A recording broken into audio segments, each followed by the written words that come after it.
कि hello everyone, very good morning.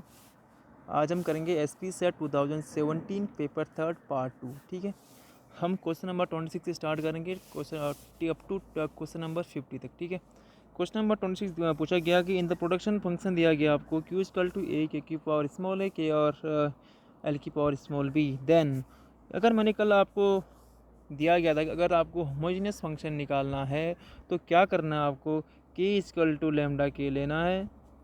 ठीक है, और एल इजकल टू लेना है लेमडा एल। ठीक है, तो लेमडा एल लेना है तो आप पहले यहाँ पर पुटअप कर देते हैं। क्यू इजकल टू आ गया आपका ए, यहाँ पर लगना है के लेमडा लेमडा के, इसकी पावर आ गया आपका ए, और यहाँ पर हो गया आपका लेमडा एल की पावर बी। ठीक है, तो इसको पूरा सॉल्यूशन हम निकालते हैं तो ये आ गया ए। ठीक है, और आपने लेमडा ए लिख लिया यहाँ पे, और के की पावर एल ए हो गया, और यहाँ पर लेमडा बी हो गया, एल की पावर बी हो गया। ठीक है,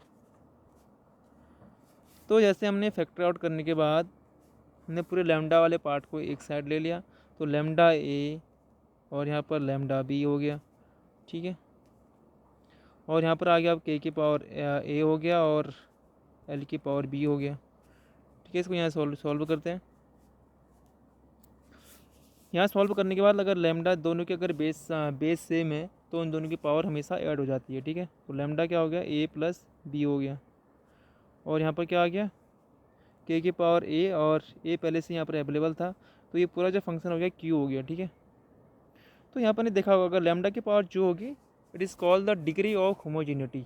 तो यहाँ पर क्या पूछा गया कि होमोजीनियस डिग्री है of alpha A plus B की। ठीक है, क्वेश्चन आंसर नंबर डी को ऑप्शन इसका करेक्ट आंसर है, क्योंकि यहाँ पर ए प्लस बी इसकी होमोजिनिटी है, क्योंकि उसके लेमडा के पावर जो होगी that is called degree of the homogeneity. ठीक है, ये क्वेश्चन की ओर बढ़ते हैं।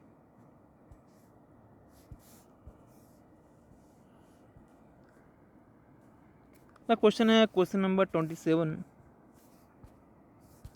बट 27 क्या पूछ रहा है आपसे, ए differential indifference curve shows all those combination of two goods amongst which the consumer is indifferent. ठीक है, the indifference curve will be convex to the origin if। देखो आपने अगर इसमें दो कंडीशन पढ़ी होंगी, इंडिफरेंस कर्व कब कॉन्वेक्स होगा और कर्व कब आपका कॉनकेव होगा। अगर कोई भी इंडिफरेंस कर्व अगर आपको दिया है तो कॉन्वेक्स तब होगा वन डी स्क्वायर इसका double derivative D square upon Y upon D X square की वैल्यू ग्रेटर देन ज़ीरो होगी। ठीक है, दैट इज़ कॉल्ड कॉन्वेक्स। अगर यही कंडीशन अगर कॉनकेव तब होगी जब D square Y upon D X square का double derivative should be less than zero. ठीक है, तो ये दो कंडीशन आप याद रखना, अगर कॉन्वेक्स जब होगा उसका double derivative equal to greater than zero, अगर कॉनकेव होगा तो इसका double derivative less than zero होगा। तो मेरे हिसाब से ऑप्शन नंबर एक करेक्ट आंसर है इसका। ठीक है, ऑप्शन नंबर करेक्ट आंसर होना, sorry option number B correct answer है, option number A for concave के लिए होगा। क्वेश्चन की ओर बढ़ते हैं कि ऑटो कोरिलेशन मीन्स, ये पूछ रहा है कि ऑटो कोरिलेशन मीन्स क्या होगा। The disturbance term are independent to each other, नहीं, disturbance terms are irrelevance, disturbance term are interrelated as a result of least square estimated are unbiased but the variance of estimate is not minimum, dependent and independent variable perfectly correlated each other। देखो auto correlation में क्या होता है, correlation में क्या होता है कि जो उसके डिस्टर्बेंस टर्म है वो एक दूसरे से रिलेटेड रहते हैं। ये याद रखना कि डिस्टर्बेंस टर्म अगर कोवेरियंस होगा तो उसमें disturbance term plus independent variable आपके कोरिलेट होंगे, लेकिन ऑटो कोरिलेशन में आपके डिस्टर्बेंस टर्म कोरिलेट हो जाते हैं एक दूसरे के साथ। तो ये क्या लिखा है, डिस्टर्बेंस टर्म आर इंडिपेंडेंट हो जाता है, गलत हो गया। ठीक है, डिस्टर्बेंस टर्म आर इररिलेवेंस, ऐसा कुछ है नहीं। Disturbance term are interrelated as a result of least square estimated are unbiased होंगे, बट द वेरिएंस, अगर डिस्टर्बेंस टर्म होंगे but the variance of the estimated is not minimum, अगर ये मिनिमम नहीं होगा it means not heteroscedasticity condition इसमें applicable हो जाएगी। तो मेरे हिसाब से ऑप्शन नंबर सी से करेक्ट आंसर है। ठीक है, क्वेश्चन की ओर बढ़ते हैं।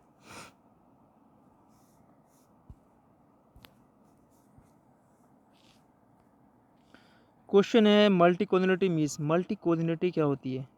इन multiple regression model independent variable X and Y are interrelated. ठीक है, disturbance terms are interrelated, means of disturbance term is not net zero, all of the above are true.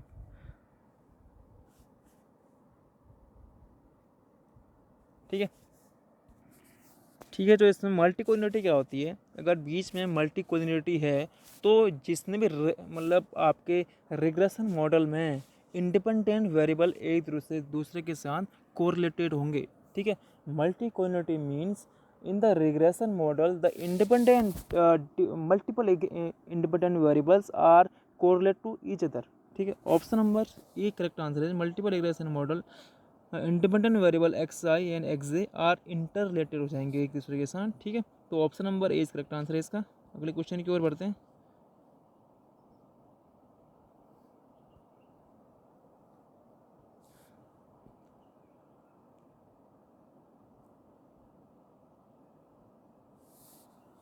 ठीक है, अगला क्वेश्चन आपसे पूछ रहा है कि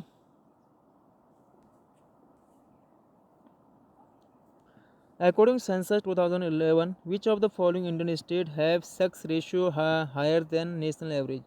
देखो, नेशनल एवरेज का जो सेक्स रेशियो है कितना है आपको पता होगा, मेरे हिसाब से 943 समथिंग इसका सेक्स रेशियो है। ठीक है, may be I am correct, 943 इसका करेक्ट आंसर है। तो किसका सबसे ज़्यादा, मेरे हिसाब देखो वेस्ट बंगाल का तो आपका केरला के बाद सेकेंड नंबर वेस्ट बंगाल का ही है, इसका सेक्स रेशियो ज़्यादा है। ठीक है, और सेक्स रेशियो के एवरेज से जिसका कम है मेरे हिसाब से हरियाणा हो गया, और मेरे हिसाब से इसका सबसे ज़्यादा है जितना हिसाब से मुझे याद है, around comes at least 1 right now I can't remember, but ये सबसे ज़्यादा है पहले से। ठीक है, ये है। महाराष्ट्र भी अच्छा खासा, महाराष्ट्र का भी ठीक ठाक है। तो मेरे हिसाब से ऑल ऑफ द आंसर इसका करेक्ट है, आप इसको देख लीजिएगा, लेकिन मेरे हिसाब से ऑल ऑफ दिस का आंसर करेक्ट है। ठीक है, अगले क्वेश्चन की ओर बढ़ते हैं। मैज 1 एंड लिस्ट 2। देखो, IDBI सबसे पहले आया था, इसमें IFCI आया था, Indian financial corporation of India. ठीक है, ये आया था अराउंड आपका 1948। उसके बाद आया था industrial development bank of India, that is 1964। ठीक है, सेबी की जो डेट होती है, सेबी आया था आपका 1992। ठीक है, लेकिन यहाँ जो दिया है उसका आंसर सेबी के हिसाब से मुझे लगता है कि 1988 होगा, क्योंकि सेबी 1988 में आ गया था, लेकिन जो इसका एक्ट बना था वो 1992 में बना था। तो इसका एक क्यों ले चलूँगा मैं। ठीक है, सिडबी आया था आपका 1989, तो आप मैच कर लीजिएगा। पहले का थर्ड हो गया, पहले का थर्ड हो गया, और बी का दूसरा हो गया, और सी का 4 हो गया। ठीक है, यहाँ थर्ड, दूसरा, 4 एंड फर्स्ट, तो option number B correct answer है इसका।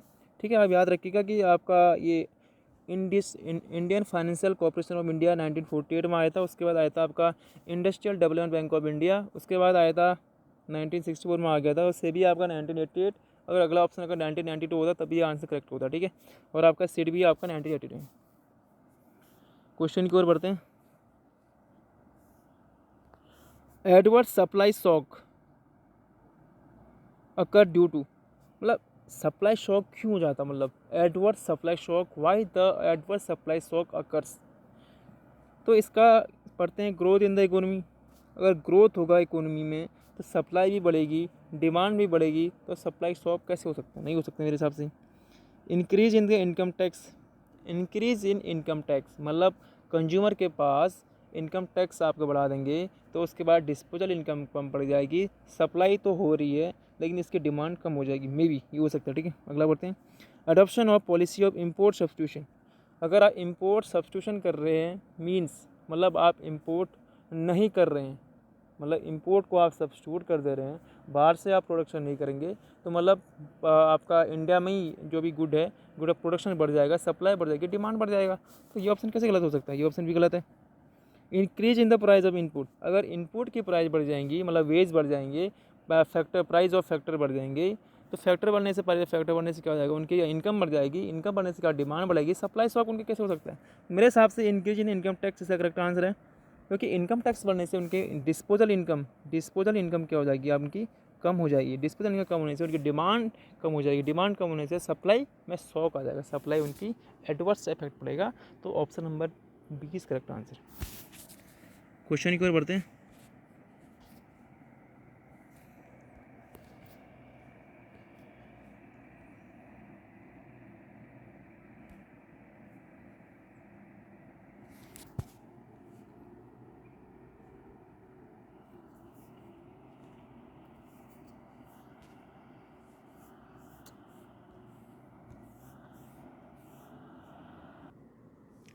कि अगला क्वेश्चन है आपका, what is the natural rate of unemployment किसे कहते हैं, पूछ रहे हैं। All correct issues. What is the natural rate of unemployment, क्या होता है आप समझो, ये क्या होता है। Natural rate of unemployment means that is the minimum level of unemployment, इतना लेवल ऑफ अनएम्प्लॉयमेंट तो होता ही होता है, इससे नीचे अनएम्प्लॉयमेंट नहीं होगा, ठीक है। That is the lowest level of the unemployment. ये क्या होता है कि नेचुरल रेट ऑफ अनएम्प्लॉयमेंट में दो पोर्शन होते हैं। Number one is the frictional unemployment,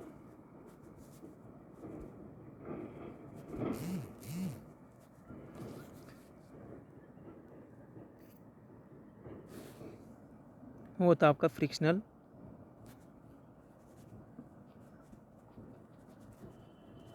ठीक है, इश्यूज इन पेन। एक होता है आपका फ्रिक्शनल अनएम्प्लॉयमेंट, दूसरा होता है इसमें आपका स्ट्रक्चरल अनएम्प्लॉयमेंट। इसमें याद रखना कि साइक्लिक अनएम्प्लॉयमेंट इसमें नहीं होता है। अगर साइक्लिक अनएम्प्लॉयमेंट इसमें होता तो सीजनल आंसर इसका करेक्ट हो जाता, लेकिन साइक्लिक अनएम्प्लॉयमेंट इस पर नहीं होता है। इसमें दो ही अनएम्प्लॉयमेंट होते हैं, नंबर वन फ्रिक्शनल अनएम्प्लॉयमेंट और दूसरा होता है आपका ये फ्रिक्शनल होता है, दूसरा होता है स्ट्रक्चरल, ठीक है। इसको याद रखना, frictional plus structural unemployment create natural rate of unemployment. ये जो होती है आपकी बिजनेस साइकिल में डिपेंड करती है। ये एक lowest level of frictional unemployment आपको पता होगा, क्योंकि जो काम कर रहे हैं वो काम छोड़ के वो अगले काम की तलाश में है। वो जो पीरियड होता है उनके बीच का जो पीरियड, उसको नेक्स्ट जो जॉब मिलने वाली है, जो पीरियड जॉब को उसने लेफ्ट किया हुआ है, उसके समय से अभी तक का जो होता है दैट इज फ्रिक्शनल अनएम्प्लॉयमेंट। ये उनके बिजनेस साइकिल का नेचर होता है। मेरे हिसाब से इसका जो answer rate of unemployment which occur due to business cycle, क्योंकि जो आपका स्ट्रक्चरल अनएम्प्लॉयमेंट होता है वो भी आपका जॉब तो उनको वॉलंटरली अनएम्प्लॉयमेंट नहीं है, ठीक है। वो जो हैं सॉरी वो क्या कहते हैं वॉलंटरी अनएम्प्लॉयमेंट हैं, न कि इनवॉलंटरी अनएम्प्लॉयमेंट नहीं है। वो lowest level of the unemployment है, वो काम करना नहीं चाहते हैं इस पीरियड में, उसने काम उन्हें छोड़ रखा है। स्ट्रक्चरल मीन्स आपको समझ लीजिए जो कि उसके लेवल का काम, माना कि कोई पढ़ा लिखा इंसान है तो अपने लेवल का काम ढूंढता है, तो वो अगर छोटा काम नहीं करेगा तो वो काम तो उसे मिल रहा है वो छोटा काम, लेकिन वो करना नहीं चाहता है, वो अपने लेवल की जॉब ढूंढ रहा है, वो उस लिए ही अनएम्प्लॉयमेंट है। That is called business cycle unemployment, ठीक है। तो ऑप्शन नंबर 20 करेक्ट आंसर इसका।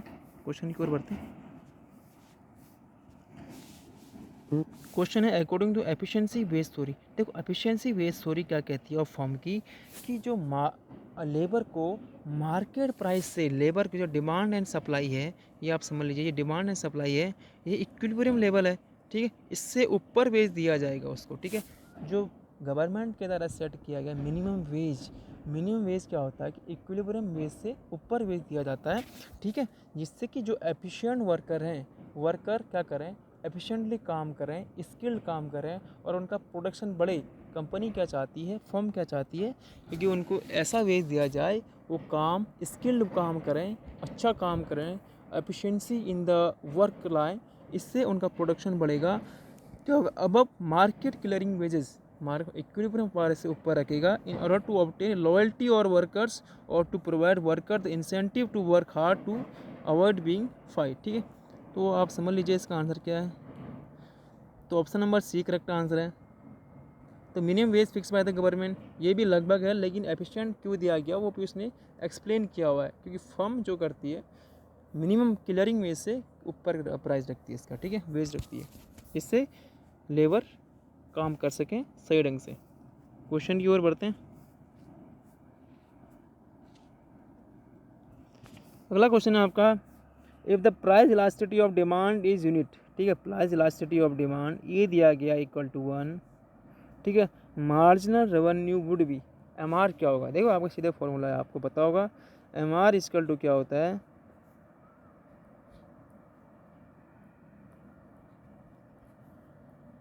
A R 1 minus 1/E। ठीक है, तो ई की वैल्यू आप 1 रख देंगे, ये इक्वल टू 1 हो गया, तो क्या होगा, तो ये पोर्सन 1/1 1 1 माइनस 1 क्या हो जाएगा 0, तो एम आर की वैल्यू आ जाएगी 0। ठीक है, तो M R equal to 0 equal to 1 equal to 0, option number B correct answer है इसका। क्वेश्चन की ओर बढ़ते हैं। Who popularise who prepared Gandhian plan, Gandhian plan किया था आपके श्रीमन नारायण ने किया था अराउंड 1944। ठीक है, श्रीमन नारायण ने 1944 में किया था वो prepared Gandhian plan bye Shriman Narayan. Sen की ओर बढ़ते हैं।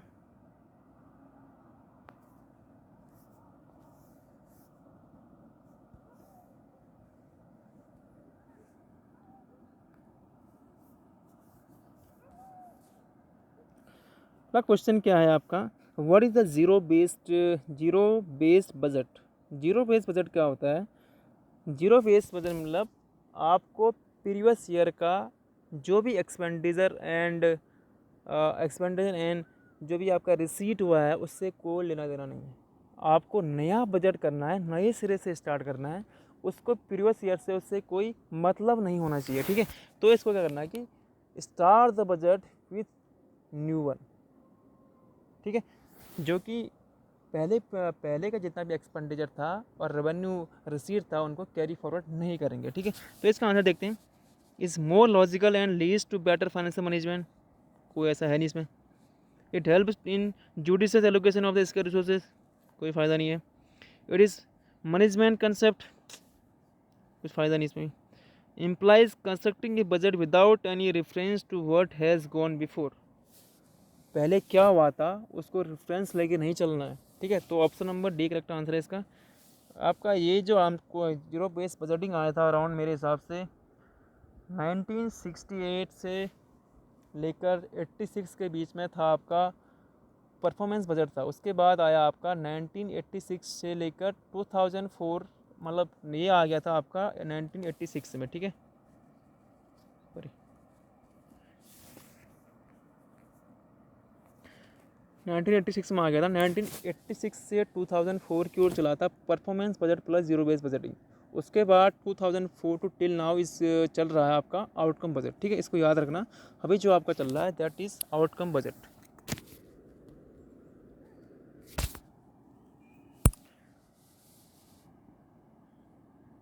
क्वेश्चन की ओर बढ़ते हैं।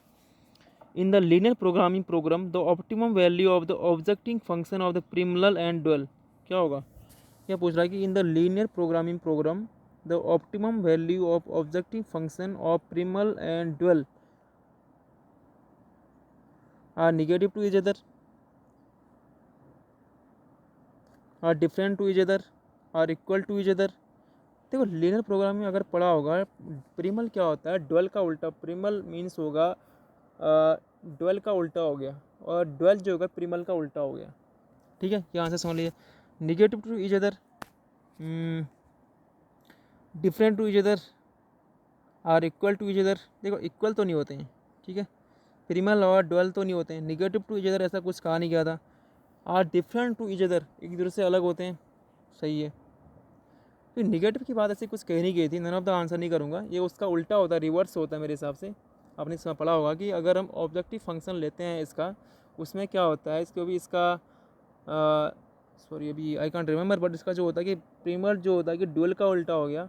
अगर आप ड्यूल से प्रीमियर निकालना चाहते हैं तो उसको ड्यूल का ड्यूल क्या होगा, मीन्स आप प्रीमियल हो गया। प्रीमल का प्रीमल जो निकालेंगे, प्रीमल का डल निकाल प्रीमल का प्रीमल निकालेंगे, दैट इज ड्यूल। तो मेरे हिसाब से दोनों अलग अलग होते हैं, एक नहीं होते, ठीक है। क्वेश्चन करते हैं। Price discrimination is possible and practicable only when, कब होगा पूछ रहा है। अगर price discrimination is possible and practicable only when no resale of the communities, higher price in elastic market and lower price in the less elastic market, segmentation of the market. देखो price discrimination आप कब कर सकते हो, अगर आपने पढ़ा होगा, अगर मार्केट में, पहले मैं इसको पढ़ता हूँ, कंसेप्ट क्लियर करता हूँ, ठीक है। Higher price in elastic market, अगर इलास्टिक मार्केट है, अगर उसमें आप हाई प्राइस कर दोगे तो मोनोपोली रहेगी नहीं। तो प्राइस डिस्क्रिमिनेशन कौन करता है, या तो मोनोपोलिस्टिक करेगा, मोनोपोली करेगा। तो अगर हाई प्राइस आपने कर दिया इलास्टिक मार्केट में जिसका सब्स्टिट्यूट अवेलेबल है, तो उससे क्या फ़र्क पड़ेगा। और लोअर प्राइस आप कर रहे हो लेस इलास्टिक मार्केट में, जो चीज़ नेसेसरी चीज़ें होती हैं उसमें आप प्राइस कम कर दे रहे हो, क्योंकि काम तो जो भी अगर होम हाउस मेकर होता है क्या करेगा कि आपका लेस इलास्टिक चीज़ों में ही प्राइस कम कर दे रहे हो, तो उसको लेके काम चलाएगा। इलास्टिक चीज़ों में क्या काम करेगा वो। तो ये ऑप्शन आपका गलत हो गया, ठीक है। Option number segmentation of the market, market को आप सेगमेंट कर दे रहे हो, मतलब अलग अलग मार्केट में कर दे रहे हो। मतलब कुछ माना कि आपका कुछ सामान इस मार्केट में है, इसी मार्केट में मिलेगा, कुछ सामान इसी मार्केट में मिलेगा, तो यहाँ क्या होगा, प्राइस डिस्क्रिमिनेशन हो सकता है, क्योंकि अलग अलग मार्केट है, ठीक है। प्राइस डिस्क्रिमिनेशन यहाँ पर हो सकता है। अगला क्वेश्चन, अगला पढ़ते हैं। No resale of the communities, community को आप दोबारा बेच नहीं सकते। मीन्स आपने कुछ सामान यहाँ से ख़रीदा, ठीक है, तो यहाँ से ख़रीदने के बाद उसको आप दोबारा मार्केट में नहीं बेच सकते। मेरे हिसाब से अगर यहाँ से ला के दोबारा आप बेच नहीं सकते, रिसेल नहीं कर सकते, मीन्स उसके पास क्या मोनोपोली है, तभी तो वो प्रोडक्ट में ऐसा कॉपीराइट है उसका कि आप दोबारा उसको बेच नहीं सकते। तो मेरे हिसाब से 1/3 करेक्ट आंसर है इसका, यहाँ पर है 1/3। Okay, option number A is correct answer, ठीक है। ये क्वेश्चन की ओर बढ़ते हैं।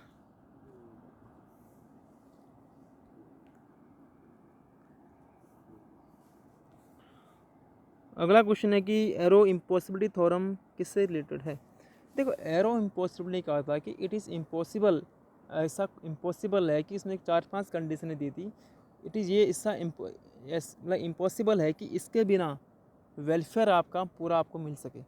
मतलब कुछ ना कुछ इन पॉइंटों में से आपको डेविएट होना पड़ेगा इन पॉइंट से। मतलब इन पॉइंटों को आप पूरे 4 to 5 पॉइंट थे, इन 4 to 5 पॉइंट को आप फॉलो करके आप, it is impossible to get welfare, आपको इनमें से कुछ ना कुछ पॉइंट को हटाना पड़ेगा। तो मेरे इसका जो आंसर है, इसका वोटिंग पैराडॉक्स की बात करी थी, उसने कंसेप्ट दिया था वोटिंग पैराडॉक्स। मतलब अगर आप वोट दे रहे हो किसी को, माना कि किसी को इलेक्शन चल रहे हैं, वोट दे रहे हो, तो ये अनफेयर, मतलब फेयर वोटिंग प्रोसेस नहीं हो सकती है। आपको कुछ ना कुछ अनफेयर मीन्स लेने ही पड़ेंगे। अगर आपको वोट मतलब आपको जीतना है कैंडिडेट को, तो फेयरिंग मतलब फेयर वोट से नहीं हो पाएगा। अनफेयर वोट उसको मिलेंगे। माना कि अगर कोई वोटिंग करता है कहीं पर, वो कैंडिडेट क्या होता है कि इलेक्टेड कैंडिडेट या इलेक्शन में जो भी उठा हुआ कैंडिडेट है, वो सीधे फेयर गेम के थ्रू नहीं जीत सकता, उसको कुछ अनफेयर मीन्स करने पड़ेंगे। माना कुछ ना कुछ उसको, या तो जो भी जिस एरिया में वो उठ रहा है उस एरिया के लोगों को पैसे बांटे, या तो इट इज़ इम्पॉसिबल, ये इम्पॉसिबल है कि वो जीत नहीं सकता फेयर मीन्स से। तो option number B C is correct answer है इसका, ठीक है। Cournot model is based on the following assumption, select the correct answer. देख कॉर्नट मॉडल क्या होता है कि ड्यूपोली मॉडल है, ठीक है, 2 फॉर्म की बात करता है। ये ऑप्शन करेक्ट आंसर है इसका, ठीक है। Given the rival output both firm maximize profit, ये भी करेक्ट आंसर है, क्योंकि मैक्सिमाइज प्रॉफिट की बात करता है कि both firm will maximize profit. Profit is not objective, अब जब फॉर्म मैक्सिमाइज प्रॉफिट की बात कर रहा है तो वाई नॉट, तो ये ऑप्शन पूरा गलत हो गया। तो मेरे हिसाब से गिवन द राइवल आउटपुट में ही ड्यूपोली मॉडल बात करता है कि राइवल आउटपुट क्या कहता है कि राइवल आउटपुट जो अपना चेंज नहीं करेगा, लेकिन वो चेंज करता है। तो मेरे हिसाब से 1, 2 एंड 3 करेक्ट आंसर है इसका, option number C correct answer है, ठीक है। क्वेश्चन की ओर बढ़ते हैं। As per Census 2011 data, which of the following state in India experience decadal growth of population lower than national average? Per Census 2011 data, which of the following state in India experience decadal growth of population? ठीक है, 2011 से आपका जो population जो growth हुआ है कितना हुआ है, वो अराउंड 17.7। ठीक है, ये आपका क्या है, एवरेज है। ठीक है, lower than the national average से नीचे क्या है। बिहार, हरियाणा, मेरे हिसाब से जो इसका जो आंसर होना चाहिए,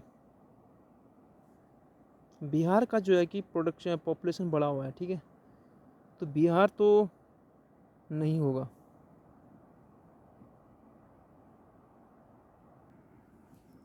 ओके, यहाँ पर जो इसका आंसर है मेरे हिसाब से हिमाचल प्रदेश होना चाहिए, क्योंकि इसका रजिस्टर्ड जो है पॉपुलेशन ग्रोथ अराउंड 12 समथिंग था। मेरे हिसाब से मुझे याद है इसका 12% समथिंग सा ग्रोथ था। और क्योंकि बिहार का सबसे ज़्यादा है। ठीक है, बिहार का अराउंड 28%, याद रखो 28%। और उसके बाद यूपी का है 20% समथिंग, और आपका हरियाणा का है अराउंड 18 समथिंग। ठीक है, तो पॉपुलेशन ग्रोथ यहाँ पर सबसे ज़्यादा किसका हुआ था उसको भी याद रखना। सबसे ज़्यादा जो हुआ था मेघालय का पॉपुलेशन ग्रोथ सबसे ज़्यादा हुआ था।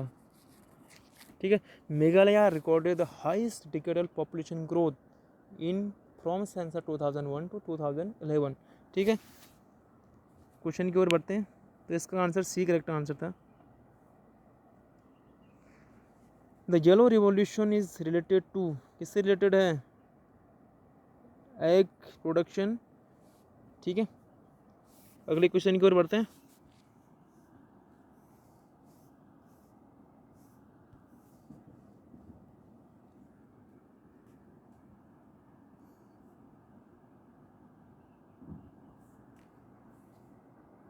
As per fifth economic census 2005, which of the following state have maximum enterprises? मतलब इंटरप्रेन्योरशिप सबसे ज़्यादा, मतलब कैपिटलिस्टिक कहाँ पर है पूछ रहा है answer. As per fifth economic census कि आई कांट रिमेंबर कि इसका क्या आंसर होना चाहिए फिफ्थ सेंसस के हिसाब से।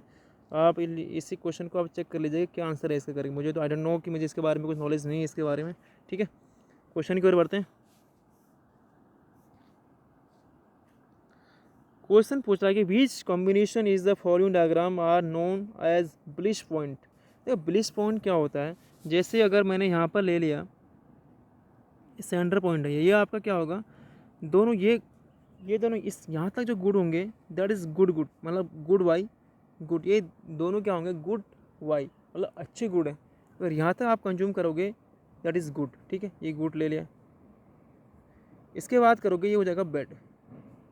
ठीक है, तो अब यहाँ पर देखिए कि ये जो पॉइंट है डी ई एफ जो होते हैं ये बैड गुड्स हैं। ठीक, क्योंकि यहाँ पर इस पोर्शन में ए बी सारे अच्छे गुड हैं, लेकिन यहाँ पर एक गुड जो हो रहे हैं कि बैड गुड में कंडीशन में गिने जा रहे हैं, क्योंकि यहाँ पर अगर ये इसके बीच में आते तो ये गुड अच्छे गुड माने जाते हैं, लेकिन ये नहीं है, तो मेरे हिसाब से डी ई एफ इसका करेक्ट आंसर है। ठीक है, ब्लिस पॉइंट।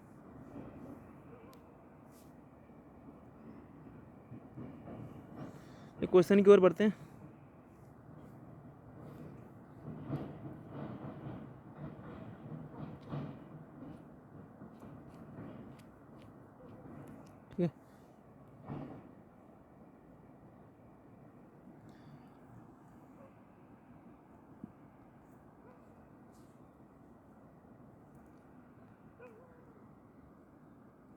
ठीक है, Saroj budget line of good X and good Y have intercept of 70 unit of good X and 50 unit of good Y.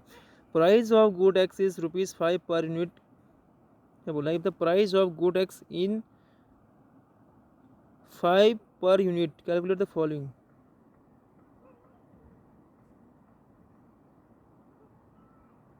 Okay, पूछ रहा है कि आपसे ये गुड है, माना कि ये सरोज की बजट लाइन है, क्या करता है कि 50 intercept 70 unit of the good x, 70 unit good x खरीदता है, ये 70 हो गया। ठीक है, और 50 यूनिट क्या होगा, इससे थोड़ा कम होगा। ठीक है, दैट इज़ 50 यूनिट। ठीक है, ये इसकी बजट लाइन हो गई, और ये लाइन टाइप की होगी। ठीक है। If the price of good X is 5, calculate the following, income of Saroj, price of good Y, slope of budget line.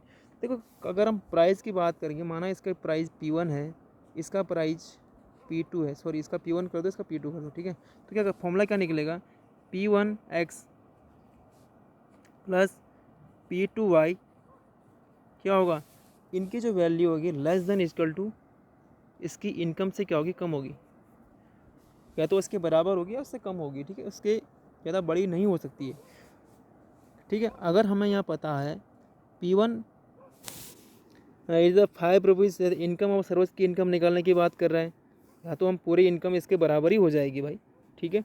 अगर 70 price of good X is 5 rupees, अगर 5 रुपीज़ गुड है तो ये कितना खरीदेगा,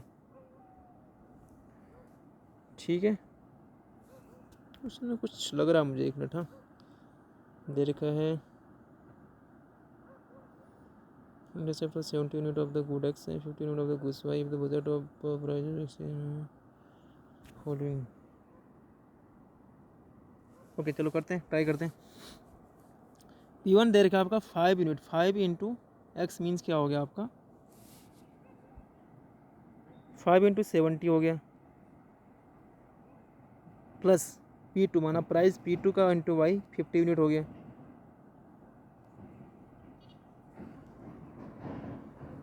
क्वेश्चन बजट लाइन दे नहीं रखी है, क्वेश्चन पूछ रहा है कि income of Saroj, slope of budget line. Okay ठीक है,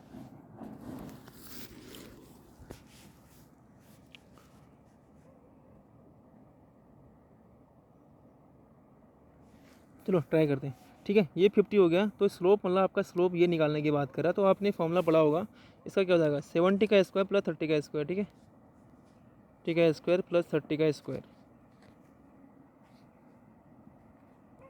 ठीक है। तो क्या हो गया 10 हमने कॉमन ले लिया, 10 का स्क्वायर बाहर 10 हो गया, अंदर क्या बढ़ गया आपका 49 प्लस 9 7 सॉरी ये आपका क्या हो गया 10 बाहर आ गया 7 7 7 49 9 प्लस 9 कितना हो गया, दैट इज़ 51।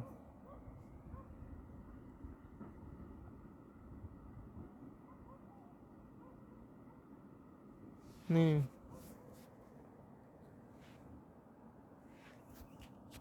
कितना दोबारा करते हैं इसको, ठीक है। पूछा है कि इसमें स्लोप पूछ रहा है, ये आपके क्या है 70 है और ये आपका 50 है।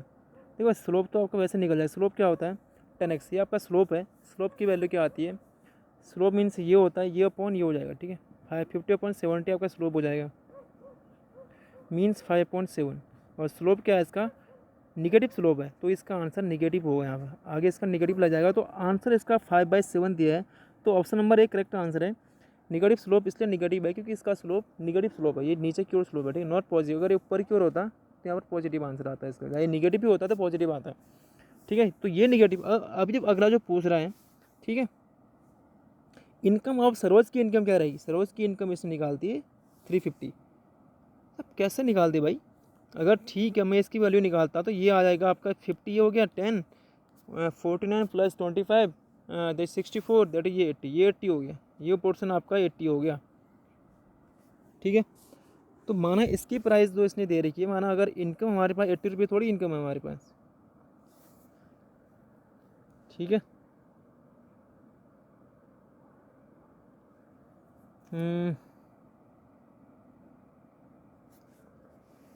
तो कैसे सॉल्व होगा ये, I can't remember right now.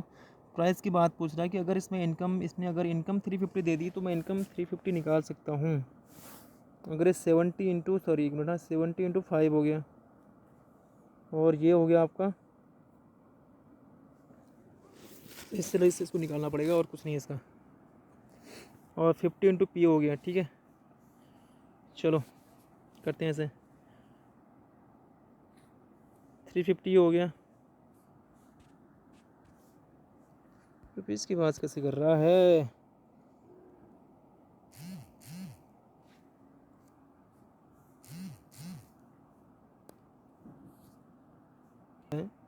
अगर 5 रुपीज़ पर यूनिट ये है, एक्स के बाद 70 है, ठीक है, तो 5 × 70 करेंगे 350, तो 350 रुपीज़ इसमें एक्सपेंड कर रहा है ये चीज़।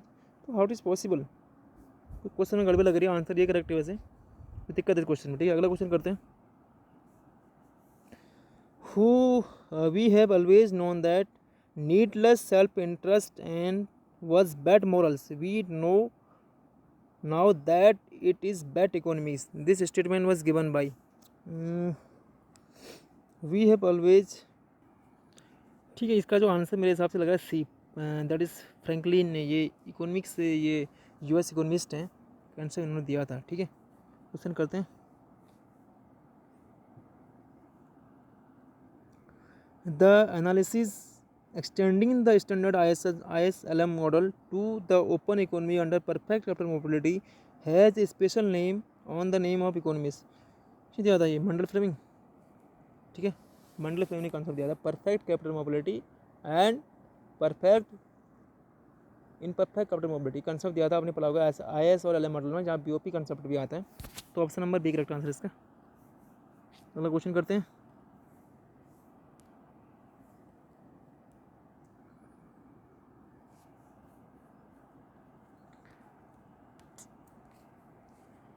ये पूछ रहा है कि the crowding out effect is zero. Crowding out effect कब जीरो होगा? देखो, आपने कंसेप्ट यहाँ पर पढ़ा होगा ये, ठीक है, ये आपने पढ़ा होगा। ये क्या होता है? ये होता है कीन्स का और ये होता है इंटरमीडिएट का, ये होता है क्लासिकल। और क्लासिकल रेंज में क्या होती है कि क्लासिकल रेंज में जो होता है कि क्राउडिंग आउट इफेक्ट जीरो हो जाता है। जहाँ पर आपका एलम कर्व वर्टिकल होगा, ठीक है, वहाँ पर आपका क्राउडिंग आउट इफेक्ट जीरो हो जाएगा। तो देखते हैं।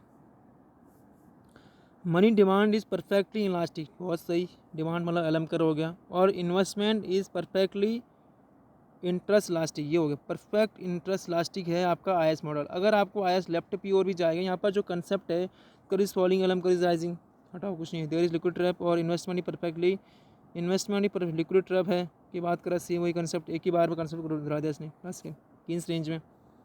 ये गलत हो गया, ये गलत। मेरे हिसाब से ऑप्शन नंबर करेक्ट आंसर है इसका। ठीक है, क्वेश्चन की ओर बढ़ते हैं। Average industrial growth rate during the 11th 5 plan में क्या था? ठीक है, ये आपका होमवर्क है, चेक करना कितना था इसका। चलो आज यहीं पर सेशन को वाइंड अप करते हैं।